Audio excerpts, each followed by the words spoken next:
အမျိုးသမီးသတင်းတော်တယောက်ဖြစ်တဲ့လော်ရာဟာဂါရီယန်သတင်းစာတိုက်ကစုရသတင်းတော်တယောက်ဖြစ်ပြီးမကြသေးခင်ကမှ NGO တစ်ခုရဲ့အကျင့်ပြတ်ခြားစားမှုကိုအောင်မြင်စွာဖော်ထုတ်နိုင်ခဲ့သူပါဒါပေမဲ့အဲ့ဒီအမှုမှာသတင်းပေးသူကရေထဲမှာနှစ်သက်ခံလိုက်ရလို့လော်ရာတယောက်စိတ်ဖိစီးမှုတွေကြီးကျယ်ခံစားနေရပါတယ်ဒီလိုနဲ့အလုပ်တွေအရန်လုပ်ပြီးပေမန်းနေတဲ့လော်ရာစီကို Listep Foundation ကနေဇိမ်ခံရွက်လေကြီးတစ်စီးပေါ်မှာ3 ရက်ကြာလိုက်ပါဖို့တီးတန့်ဖိတ်စာတစ်စောင်ရောက်ရှိလာပါတယ်ဖိတ်ကြားသူကတော့သွေးကင်စာအဆင့်၄ကိုခံစားနေရတဲ့နော်ဝေးနိုင်ငံသူတထေးမကြီးအန်လင်းစတန်နဲ့သူ့ရဲ့ခင်မော်ရစ်ချက်တို့ပဲဖြစ်ပါတယ်ရည်ရွယ်ချက်ကတော့နော်ဝေးမှာကျင်းပမဲ့ရန်မုံငွေပွဲကိုသွားရင်လော်ရာကိုသတင်းယူပေးဖို့ဖိတ်ကြားတာပါအထက်အရာရှိကမသွားဖို့တားပေမဲ့လော်ရာကတော့ဒါဟာသူ့အတွက်လိုအပ်နေတဲ့အနားယူခြင်းပဲဆိုပြီးဖိတ်ကြားချက်ကိုလက်ခံလိုက်ပါတယ်နောက်တစ်နေ့မှာတော့လော်ရာဟာအူရိုရာဘိုရိုရီယယ်လစ်လို့အမည်ပေးထားတဲ့ဇိမ်ခံရွက်လေကြီးပေါ်ကိုရောက်ရှိလာပါတယ်သင်္ဘောပေါ်ရောက်တယ်ဆိုရင်ပဲအဒန်လို့ခေါ်တဲ့ဘောစီတယောက်ရဲ့ဒေါက်တာရောဘတ်ဆိုတဲ့အန်ရဲ့ကိုပိုင်ဆရာဝန်တို့နဲ့စတင်မိတ်ဆက်မိပါတယ်လော်ရာကတော့အခန်းနံပါတ် 8မှာတဲခိုရမှာပါညနေခင်းရှမ်ပိန်တောက်ရင်ပင်လယ်ပင်ကိုငေးကြည့်နေတဲ့လော်ရာကိုလူတယောက်က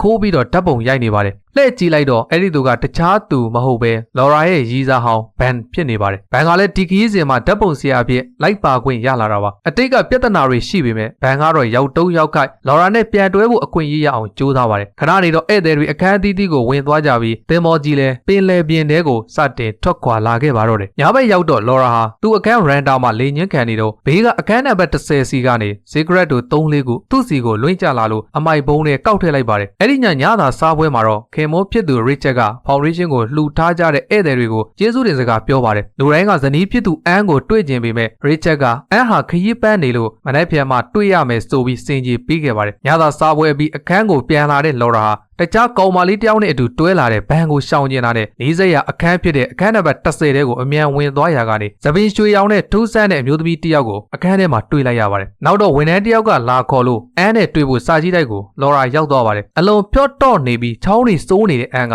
သူဟာဆေးတွေအပေါ်မိကိုမနေကျင်တော့လို့ဈေးတောက်တာကိုရက်လိုက်ပြီးဖြစ်ကြောင်းနောက်ပြီးသူ့ရဲ့ပိုင်ဆိုင်မှုအားလုံးကိုဖောင်ဒေးရှင်းအတွက်လှူဒန်းဖို့စီစဉ်ထားကြောင်းပြောပြပါတယ်ပြီးတော့သူမဖတ်မဲ့မိန်ကွန်းကိုလော်ရာကိုပြသပြီးအဲ့ဒီစာရွက်ကိုစာအုပ်တအုပ်ထဲညှက်ကအန်ဆဲရဲကိုထက်ဖွက်ထားလိုက်ပါတယ်။အဲဒီညလော်ရာအိမ်မောကျနေတော့အိမ်မက်ဆိုးတစ်ခုကြောင့်ရုတ်တရက်လန့်နိုးလာပါတယ်။အဲဒီချိန်မှာပဲဘေးကက်လေးရဲ့အခန်းဖြစ်တဲ့အခန်းနံပါတ်10ကနေစူစူဝါဝါအော်တန်ကြီးတစ်ချက်နဲ့တူရေထဲကိုလေးလံတဲ့အရာတကူပြုတ်ကျသွားတဲ့အတန်ကြီးကိုကြားလိုက်ရပါတယ်။လော်ရာချက်ချင်းဆိုသလိုရန်တာကိုပြေးတွက်ကြည့်တဲ့ကရေထဲမှာမျောနေတဲ့လူတစ်ယောက်ရဲ့ပုံရိပ်နဲ့လာသာဆောင်မှန်တကားမှာပေကျန်နေတဲ့သူ့ရဲ့လက်ဝါးရာကြီးကိုထိတ်လန့်ွယ်တွေ့လိုက်ရပါတယ်။လော်ရာလည်းချက်ချင်းပဲကပရိစီပြေးသွားပြီးတည်င်းပို့တဲ့အတွက်ကြောင့်မလို့သင်္ဘောကိုရက်ပြီးရှာပြီးမဲ့ဘာမှမတွေ့တယ်လို့ဧည့်သည်တွေကိုစစ်ဆေးတော့လဲဘယ်သူမှမပြောက်ပြန်ပါဘူးလော်ရာကအခန်းနံပါတ်10ကသပင်ရွှေရောင်မျိုးသမီးပြုတ်ကျသွားတာလို့အခိုင်အမာပြောပြီးမဲ့လုံညိုရေးကောင်းဆောင်ကတော့အခန်းနံပါတ်10မှာဘယ်သူမှမရှိဘူးဧည့်သည်ကလွန်ခဲ့တဲ့2 ရက်ကတည်းကခီးစဉ်ကိုဖျက်သွားတာဆိုပြီးတော့ပြန်ပြေးပါတယ်လက်တလောတက်သေးမရှိသလိုဖြစ်နေတာကြောင့်လော်ရာလည်းရန်တာကသွေးကွက်တွေကိုပြဖို့ခေါ်သွားပြီမဲ့သွေးကွက်တွေကလည်းမရှိတော့တယ်လို့ညနေကသူကောက်ထည့်ထားတဲ့ secret တွေလည်းအမိုက်ဘုံထဲမှာမရှိတော့ပါဘူးအပြောနဲ့လက်တွေမညီတော့တဲ့အခါသင်္ဘောပေါ်ကလူတိုင်းကလော်ရာတယောက်အလုပ်ပေးမှန်းပြီးစိတ်ထင်အောင်ထင်မှဖြစ်နေတယ်ဆိုပြီးတော့သတ်မှတ်လိုက်ကြပါတော့တယ်နောက်တစ်နေ့မနက်မှာသင်္ဘောရဲ့ wifi line တွေအကုန်ပြတ်တောက်သွားပါတယ်လော်ရာကတော့မျိုးသမီးတယောက်ရေးတဲ့ပြစ်ခံလိုက်ရတာကတေးကြတယ်ဆိုပြီးတော့ယုံကြည်နေစပါဒါကြောင့်ဝင်ထဲတွေထဲမှာများပါမလားဆိုပြီးတော့လိုက်ကြည့်ပေမဲ့လည်းမတွေ့ရပါဘူး Rachel စီသွားပြီးတော့အန်ကိုတွေးခွင့်တောင်းတော့လဲနေမကောင်းလို့ဆိုပြီးတော့အတွေ့မခံပါဘူးနောက်ဆုံးတော့လော်ရာဟာရီးစားဟောင်းဘန်ကိုအကူအညီတောင်းပြီးသူရိုက်ထားတဲ့ဓာတ်ပုံတွေကိုစစ်ဆေးကြည့်ပါတယ်ဓာတ်ပုံထဲမှာအဲ့ဒီအမျိုးသမီးမပါပေမဲ့လွန်ခဲ့တဲ့လတွေ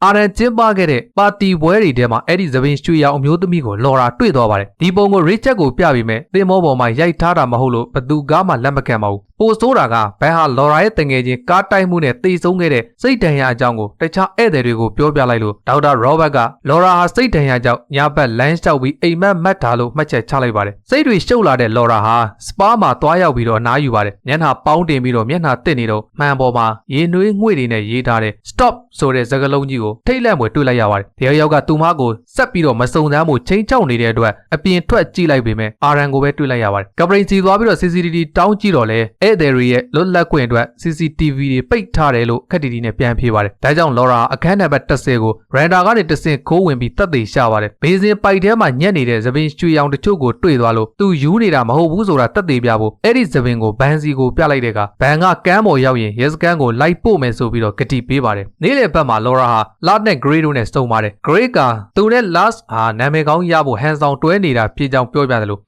Last ဟာ AI နဲ့မျက်နှာမှတ်မိတဲ့နီးပညာကုမ္ပဏီပိုင်ရှင်ဖြစ်ကြောင်းကိုလည်းပြောပြပါတယ်ခဏနေတော့ဧည့်သည်တွေဝေလာငါကြည့်ဖို့လှေနဲ့ထွက်သွားကြပါတယ်လော်ရာကသင်းမောပေါ်မှာကြံခဲ့ပြီးအောက်ထပ်ဝန်ထမ်းအခန်းတွေကိုခိုးဆင်းရာကနေဒေါက်တာရောဘတ်နဲ့ပတ်ပင်းတိုးပါတယ်အခန်းပြန်ရောက်တော့သူရှာတွေ့ထားတဲ့သပင်တွေကိုချက်ကင်အိတ်ကက်ထဲပြောင်းထည့်လိုက်ပါတယ်ဧည့်သည်တွေပြန်ရောက်လာချိန်မှာတော့သင်းမောအပေါ်ထပ်မှာရက်နေတဲ့လော်ရာကိုတယောက်ကနောက်ကနေပေါ်ရေကူးကန်ထဲကိုတွန်းချပြီးရေကူးကန်အဖုံးကိုပါပိတ်ချလိုက်ပါတော့တယ်လော်ရာတယောက်ရေအောက်မှာလေပြတ်ပြီးတော့သေလူမျောပါဖြစ်နေချိန်မှာအပြင်ကဧည့်သည်တယောက်တွေ့သွားလို့တီတီလေးနဲ့အသက်ရှင်ခဲ့ပါတယ်တယောက်ကတွန်းချတာလို့လော်ရာကပြောပြီးမြဲအပေါ်ထပ်မှာရှိတဲ့ကပရိန်ကိုတိုင်ကဘာမှမမြင်ဘူးဆိုပြီးတော့ထွက်ဆိုပါတယ်နောက်တော့လော်ရာဟာသူ့အခန်းထဲမှာကြကြံခဲ့တဲ့ကျယ်သီးတစ်လုံးဟာဒေါက်တာရောဘတ်ရဲ့ချက်ကင်ကကျယ်သီးဆိုတာသိသွားပြီးရောဘတ်ကိုဆွဆွဲပါတယ်အဲ့ဒီအချိန်မှာသူ့အိတ်ကက်ထဲကသပင်တွေပါပျောက်သွားမှန်းသိလိုက်ရပါတယ်တကယ်တော့ဘန်ကလော်ရာကိုကာကွယ်ခြင်းစောနဲ့သပင်တက်သေးရှိကြောင်းတခြားသူတွေကိုရှောက်ပြောလိုက်မိလို့တယောက်ကလာကိုးသွားတာပါသူပြောသမားတွေကအကောင့်ထဲမရှိသလိုဖြစ်နေပြီးအရာတိုင်းကပောက်ကရတွေလိုဖြစ်နေတာကြောင့်လူတိုင်းကလော်ရာကိုအနှောက်ယှက်ပေးသူစိတ်ဖောက်ပြန်နေသူအဖြစ်သတ်မှတ်နေကြပါပြီအဲ့ဒီညမှာလော်ရာအခန်းကိုလာခောက်လို့ချောင်းကြည့်လိုက်တော့အခန်းနံပါတ်10ကခေါင်းစွန်းတဲ့မျိုးသမီးဖြစ်နေပါတယ်လော်ရာလည်းသူ့နောက်ကိုအတင်းလိုက်သွားရာကနေသင်းမောအောက်ခြေအင်ဂျင်ခန်းထဲကတီးတက်အခန်းတစ်ခုစီကိုရောက်သွားပါတယ်အဲ့ဒီအခန်းထဲကိုရောက်မှရှေ့ကအမျိုးသမီးကလှည့်ကြည့်လိုက်ပါတယ်ဘယ်လေတဲကိုပြုတ်ကျသေသွားပြီလို့ထင်ခဲ့တဲ့အမျိုးသမီးဟာအရှင်လက်ကြီးဖြစ်နေလို့လော်ရာအံ့ဩသွားပါတယ်အမျိုးသမီးကသူ့ကိုဆက်မရှာဖို့တောင်းပန်ပါတယ်မှန်ပေါ်မှာ stop လို့ရေးတာသူဖြစ်ပေမဲ့ရေကူးကန်ထဲကိုတွန်းချတာကတော့သူမဟုတ်ဘူးဆိုပြီးတော့လည်းညင်းပါတယ်ယိုဒီရဲ့လော်ရာကအဲ့ဒီအမျိုးသမီးရဲ့ခေါင်းစုပ်ကိုဆွဲချော့လိုက်တဲ့အခါမှာတော့သပင်ရွှေရောင်တွေကသပင်တုဖြစ်နေပြီးကရုံးတုံးထားတဲ့အဲ့ဒီအမျိုးသမီးရဲ့မျက်နှာဟာ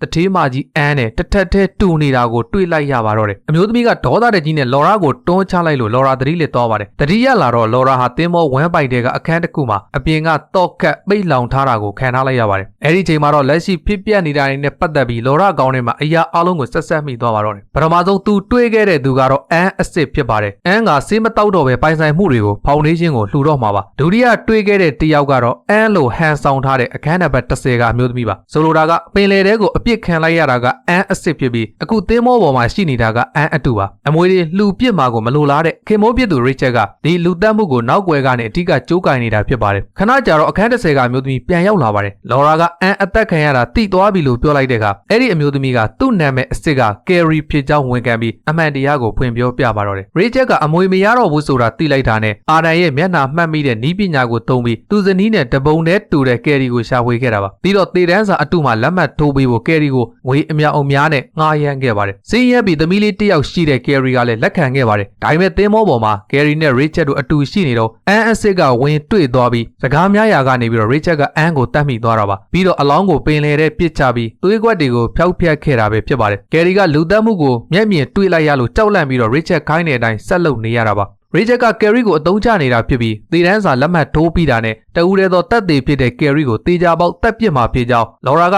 သတိပေးလိုက်ပါတယ်ကြောက်လန့်သွားတဲ့ကယ်ရီကလော်ရာကိုထားခဲ့ပြီးတော့အပေါ်ထက်ကိုပြန်တက်သွားပါတယ်အပေါ်ထက်မှာတော့ဒေါက်တာရောဘတ်နဲ့ကပ်ပရိန်ဟာရစ်ချက်နဲ့ပူးပေါင်းနေသူတွေဖြစ်မှန်ပေါ်လွင်လာပါတယ်လော်ဘတ်ကအန်းအသေးမြတ်အောင်ဆေးတွေအလွန်အကျွံတိုက်တာဖြစ်ပြီးလော်ရာကိုရေကူးကန်နဲ့တွန်းချခဲ့သူလည်းဖြစ်ပါတယ်လက်တလုံးမှာတော့လော်ရာကိုရှာမတွေ့ဖြစ်နေတာကြောင့်တွေ့အောင်ရှာပြီးအသေးတက်ပစ်ဖို့ရစ်ချက်ကရောဘတ်ကိုအမိန်ပေးပါတယ်သူတို့ရဲ့စကားဝိုင်းကိုတော့ကယ်ရီကခိုးနှားထောင်မိသွားပါတယ်အဲ့ဒီညမှာကယ်ရီဟာလော်ရာစီပြန်လာပြီးသင်းမောကနော်ဝေးကိုနောက်2နာရီဆိုစိုက်တော့မှာမို့ထွက်ပြေးဖို့တကားဖွင့်ပေးထားခဲ့ပါတယ်လော်ရာကလည်းတေတန်းစာကိုအရင်လက်မှတ်ထိုးပြီးရစ်ချက်ယုံအောင်လုပ်ဖို့နဲ့သူပြန်လာကယ်မဲ့အကြောင်းဂရုပေးလိုက်ပါတယ်သင်းမောစိတ်ကန်းကိုစိုက်တာနဲ့ဧည့်သည်တွေကမ်းပေါ်တက်သွားကြပါတယ်ရောဘတ်ကလော်ရာကိုလိုက်ရှာနေတယ်လို့ဘန်ကလည်းလော်ရာအတွက်စိုးရင်လို့တင်းမောပေါ်မှာတိတ်တဆိတ်ပြန်တက်လာပါတယ်လော်ရာပုံးနေရာကနေထွက်လာပြီးစာကြီးတိုင်းမှာဖွက်ထားတဲ့အန်းရဲ့မိန်ကိုအစ်စ်ကိုပြန်ယူပါတယ်အကူကြီးတောင်းဖို့ဆက်သွယ်ရေးကန်းကိုအပြေးသွားပြီးမဲ့ဈေးထိုးအက်ကင်ထားတဲ့ရောဘတ်နဲ့ကပရိန်တိုးနဲ့တက်တဲ့ကြီးကိုတိုးပါတယ်သူတို့ကလော်ရာကိုကြောင်ပိတ်ဖမ်းလိုက်တဲ့အချိန်မှာပဲဘန်ရောက်လာပြီးတော့ရောဘတ်ကိုဝင်လုံးရင်းကနေလော်ရာကိုသာအစိတ်အက်နဲ့အထိုးခံလိုက်ရပြီးလဲကျသေဆုံးသွားခဲ့ပါတယ်လော်ရာလည်းဘန်ရဲ့ဇဒေးမှုနဲ့အတူချက်ချင်းပဲအေးခဲနေတဲ့ပင်လယ်ထဲကိုခုန်ချပြီးကမ်းခြေစီကိုအသေးအတန်ကူးခတ်ထွက်ပြေးသွားပါတော့တယ်ရောဘတ်ကရစ်ချက်စီကိုလော်ရာတယောက်တော့ရေခဲပြီးတေသွားလောက်ပြီဖြစ်ကြောင်းသတင်းပို့လိုက်ပါတယ်ရစ်ချက်ကလည်းတေတန်းစာလက်မှတ်ထိုးပြီးတာနဲ့ကယ်ရီကိုတပ်ပစ်ဖို့အမိန့်ပေးလိုက်ပါတယ်နော်ဝေးကရန်ပုံငွေပွဲကျင်းပမဲ့ခန်းမထဲမှာတော့ရှေ့နေတွေရှေ့မှာကယ်ရီကအန်းအပြစ်ဟန်ဆောင်ပြီးပိုင်ဆိုင်မှုအားလုံးကိုရစ်ချက်စီလွှဲပြောင်းပေးမဲ့တေတန်းစာကိုလက်မှတ်ထိုးပေးလိုက်ပါတယ်ပွဲကြီးစတင်ချိန်မှာရစ်ချက်ဟာဇနီးအတုကိုခေါ်ပြီးဂုံယူစွာနဲ့မိတ်ဆက်ပေးပါတယ်အဲ့ဒီအခိုက်အတန့်မှာပဲမသေးပဲအသက်ရှင်လျက်ပြန်ရောက်လာတဲ့လော်ရာဟာစေမော်ကိုတက်လာပြီးမိုက်ခရိုဖုန်းကိုဆွဲယူကအန်း ရဲ့မိန်ကုန်းအစ်စ်ကိုဖတ်ပြလိုက်တယ်လို့ကယ်ရီကလည်းလော်ရာဖတ်နေတာမိန်ကုန်းအစ်စ်ဖြစ်ကြောင်းချက်ချင်းထောက်ခံပေးလိုက်ပါတယ်။အခြေအနေမဟန်တော့တဲ့ရစ်ချက်ဟာကယ်ရီကိုဓာတ်နဲ့ထောက်ပြီးတစားကန်အဖြစ်ဖမ်းဆီးလိုက်တာကြောင့်လော်ရာကလူအုပ်ကြီးရှေ့မှာရစ်ချက်ဟာလူတက်ကောင်ဖြစ်ကြောင်းအကျယ်ကြီးအော်ဟစ်ကြေညာလိုက်ပါတယ်။ရစ်ချက်ကကယ်ရီကိုဆွဲပြီးအသက်ကယ်လှေစီထွက်ပြေးပါတယ်။လော်ရာကနောက်ကလိုက်သွားပြီးတားဆီးရမှာရစ်ချက်ကကယ်ရီကိုလဲပြီးညှစ်တက်ဖို့လုပ်ပါတယ်။အဲ့ဒီအချိန်လော်ရာကအနီးနားကတန်တိုတစ်ချောင်းကိုကောက်ယူပြီးရစ်ချက်ရဲ့ခေါင်းကိုရိုက်ချလိုက်ရရစ်ချက်တရအောက်ကိုပြုတ်ကျပြီးတေဆုံးသွားခဲ့ပါတော့တယ်။ဒီလိုနဲ့ရဲတရဘက်အနှဲငယ်ကြာပြီးတဲ့နောက်လော်ရာသင်းဘောပေါ်ကကြေကွဲစရာပြည့်ရမှန်တွေကိုအသေးစိတ်ရေးသားထားတဲ့စောင်းမတစ်ပုဒ်ကိုထုတ်ဝေလိုက်ပါတယ်။အဲ့ဒီစောင်းမကြောင့်အန်ရဲ့ပိုင်ဆိုင်မှုအများစုဟာသူမရဲ့နောက်ဆုံးဆန္ဒအတိုင်းကင်ဆာသုတေသနဖောင်ဒေးရှင်းစီကိုလှူဒန်းပြတ်သွားခဲ့ပါတယ်။ဒါအပြင်အသက်ပေးကယ်တင်သွားခဲ့တဲ့သူမရဲ့အချစ်ဟောင်းသူရဲကောင်းဘန်အတွက်လည်းဝမ်းနဲ့ဂုဏ်ပြုစကားရေးသားခဲ့ပါတယ်။ဇက်သိမ်းမှာတော့လော်ရာစီကိုဗီဒီယိုမက်ဆေ့လေးတစ်ခုရောက်လာပါတယ်။အဲ့ဒါကတော့ချစ်လှစွာသောသမီးလေးနဲ့အတူပျော်ရွှင်စွာစော်ကစားနေတဲ့ကယ်ရီစီကပါ။ကယ်ရီကလော်ရာကိုကျေးဇူးတင်စကားပြောရင်းတစ်ချိန်ချိန်သူတို့စီအလဲလာဖို့ဖိတ်ခေါ်ရင်းနဲ့ပဲဇလန်းလေးကတော့ပြီးဆုံးသွားခဲ့ပါတယ်။ဟုတ်ကဲ့အခုလိုဆုံးထိနားဆင်ပေးခဲ့တဲ့အတွက်ကျေးဇူးထူးပဲတင်ရှိပါတယ်ခင်ဗျာ။နောက်ထပ်ဒီမှာလည်းဗီဒီယိုကောင်းတွေကိုတင်ဆက်ပေးအောင်မှာဖြစ်တဲ့အတွက်စောင့်မျှော်ကြည့်ရှုအားပေးကြပါအောင်လို့မေတ္တာရက်ခံလိုက်ပါတယ်ခင်ဗျာ။